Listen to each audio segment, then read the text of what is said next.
Dopamine is a neurotransmitter.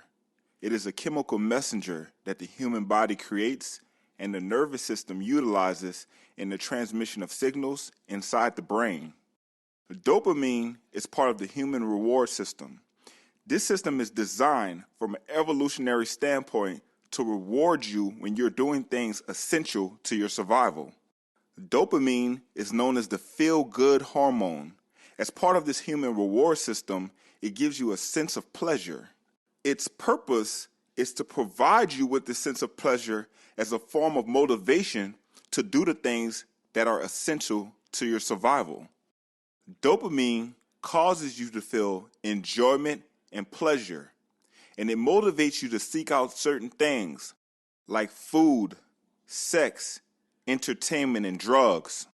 It increases your sex drive and your goal-directed behavior. For example, a lot of people unconsciously are addicted to sugar and junk food. This addiction is caused because sugar and junk food trigger the release of a large amount of dopamine into your brain, providing you with a sense of pleasure that motivates you to repeat this pleasurable experience again. And you can only repeat and experience it by consuming more sugar and more junk food. A dopamine feedback loop is a self-perpetuating circuit which is fueled by the way that this neurotransmitter works within the brain's reward system. This feedback loop occurs when the output of a circuit becomes the input of the same circuit, causing the automation of human behavior. For example, social media provides a great model for a dopamine feedback loop. People who are searching for information or entertainment scroll through social media news feeds, and they are rewarded with a sense of pleasure due to a dopamine release when something interesting pops up on their timeline. This causes the feedback loop because now people are motivated to log on, search, and once they receive that dopamine boost, they log off. Then, once the pleasurable feeling diminishes, you're motivated to log back on and create the cycle all over again. And sooner or later, you do log back on and you post something, anticipating a response, and you are rewarded in the form of likes and other reactions. Every like and comment that we receive from our posts causes the release of dopamine in our brains. These are the psychological rewards that fuel our addiction to social media. Chamath Palihapitiya, former vice president of Facebook, was among one of the first social media experts to acknowledge the damaging effects that social media was having on society. The former president of User Growth said, in quote, "It literally is a point now where I think we have created tools that are ripping apart the social fabric of how society works. That is truly where we are. And I would encourage all of you, as the future leaders of the world, to really internalize how important this is. If you feed the beast, that beast will destroy you." Chamath Palihapitiya expressed his personal remorse, and he admitted before an audience of Stanford University students that he felt tremendous guilt for his role in affecting users' brains and thought patterns. He said, and I quote, "The short-term dopamine-driven feedback loops that we have created are destroying how society works." Social media tech companies have a complete understanding of what causes dopamine surges in the brain, and they have chosen to lace their products with hijacking techniques that lure us in and create compulsionary behavior. God only knows what it's doing to our children's brains. And he isn't the only one who has spoken out. The infamous Facebook co-founder Sean Parker has admitted on multiple occasions that the Facebook founders knew they were creating something addictive and consciously decided to exploit a vulnerability in human psychology. The Facebook founders had only one objective: how do they consume as much of our time and conscious attention as possible? This was the mindset that led to the creation of certain features like the like button, which provides a little dopamine hit to encourage them to upload more content. He concluded, all of us are jacked into the system. All of our minds can be hijacked, and our choices are not as free as we think they are. This is what I would like for you to think about right now. Why is social media free? These are billion-dollar companies backed by major venture capitalist firms, and mostly all of them, historically, have generated little to no revenue from its users. Cambridge Analytica was a company that was established from a private intelligence company. The men who founded this company were described as having close ties to the Conservative Party, royalty, and even British military. This company is a self-described global election management agency. This company combined digital assets, data mining, data brokerage, and data analysis with strategic communication during the electoral process. This company was most notably hired by Donald Trump during his 2016 presidential campaign.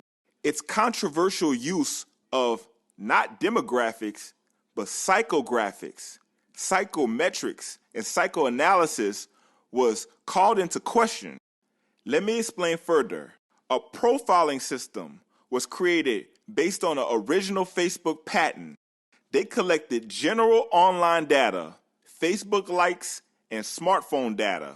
They discovered that with a limited number of likes, people can be analyzed better than friends or relatives can do, and that individual psychological targeting is a powerful tool to influence people on a mass scale. They were able to extract people's psychological profiles from their digital footprints, their likes, tweets, credit card records, and use that to influence their attitudes, their emotions, their behaviors through psychologically informed interventions, through psychologically targeted advertisement. And they did it at scale. They realized that they could influence people's attitudes, emotions, and behaviors by speaking to their fundamental psychological motivations. And they realized that these advertisements were much more effective when they were tailored to a person's individual psychological state and a person's individual traits. Once again, what Cambridge Analytica did was write a bunch of Python scripts and scraped everyone's profiles. They were searching for a certain type of profile, someone who was likely to vote but didn't currently have a dominant political opinion. So somebody who was already an avid Trump supporter was not the target of this campaign. To put it plainly, they were looking for sheep, people who could easily be swayed in a certain direction through the use of psychographic targeted advertisements. And to be quite honest, they were extremely successful.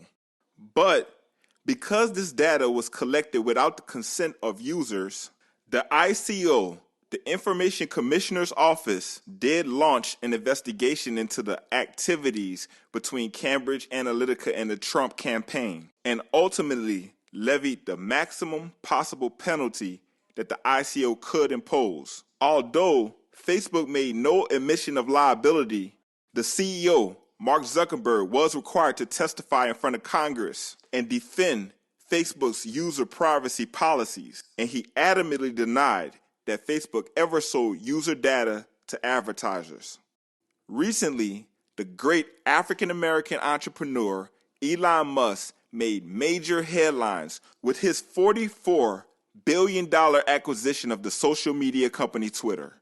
Before this acquisition, Elon Musk was the richest man on the planet with a net worth of $220 billion. But you got to understand, that's not $220 billion sitting in cash in the bank. His net worth is mostly tied up in his ownership shares in the companies that he previously founded, Tesla and SpaceX. Not only did Elon Musk have to take out a $12 billion loan, but he also had to sell $8.5 billion worth of his stock in Tesla to finance his bid to purchase Twitter.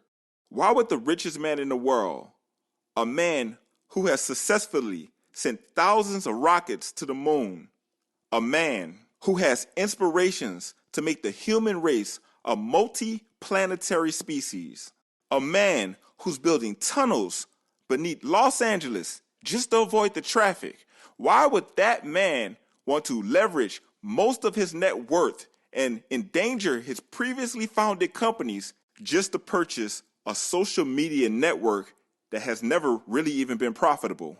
Well, according to Elon Musk, he purchased Twitter to help humanity improve free speech.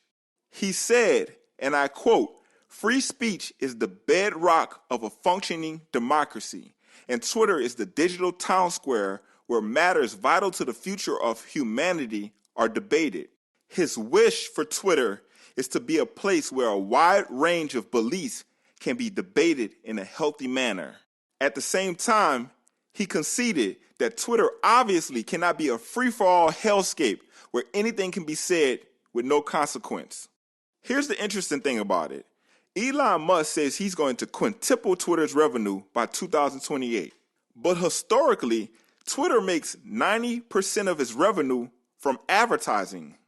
It's important to understand that Twitter is not actually a social network. It's an advertising company. Therefore, Twitter users are not the customers. The corporations that purchase advertisements are the customers of Twitter. The Twitter users are actually the product. Twitter aspires to be the most respected advertising platform in the world, and there are constantly activist groups that pressure advertisers. Let me explain. When an advertiser promotes a product or service on Twitter, they have to be careful that that product or service doesn't appear too close to other ideas and concepts. This is what fuels content moderation. If Elon Musk allows users to say and do whatever they want to on Twitter, then companies are less likely to purchase advertisements on the platform. Businesses do not want to link their brands with that sort of behavior and that sort of content. We live in a diverse world, and people have a wide variety of different beliefs.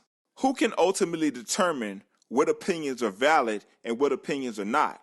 Isn't there always going to be an inherent bias?